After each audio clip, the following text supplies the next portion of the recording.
the bricks on the ground to the bricks on the wall, almost everything at the original University of Virginia built by slaves. And now the university is trying to dig out that history. It just wouldn't have looked like what we think it looks like now. This is Kurt Vondak. He's been working to preserve the entire history at the University of Virginia. Everywhere at the academical village, as it existed prior to 1865, is a site of enslavement. So every building in the old academical village has a story to tell. The associate dean, professor, and historian took me on a tour to visible markers of slavery. Everyone who lives in these buildings builds an external kitchen. The first two stops, the Cracker Box on the East Range and the McGuffey House on the West Range. I would really like to see this turned into an interpretive center. Now just housing, but in the early 1800s, places where slaves cooked for students and faculty. From 1825 on, you're looking at 90 to 150 enslaved people living and working here.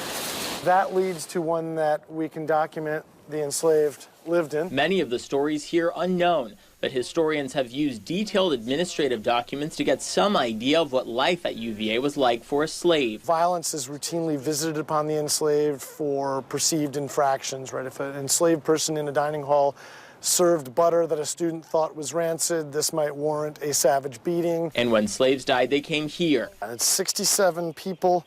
I believe it is 40% children. The African-American cemetery tucked behind the first-year dorms. We don't know anything about Rhoda other than she died in 1822, and the university records indicate that they paid a few dollars to build a coffin for her. It's not much, but Vondak says it's a step in the right direction. The long-term goal, UVA can teach students its full history. We really wanted to honor their life and labor wherever possible, which is giving us a chance to acknowledge, right, part of this process is acknowledging how horrible slavery was. The moral of the story is that walls like this one have a hidden story underneath about a people who used to live and work here that were not talked about. We've shared links on our website, newsplex.com, where you can learn more about the slaves at the University of Virginia.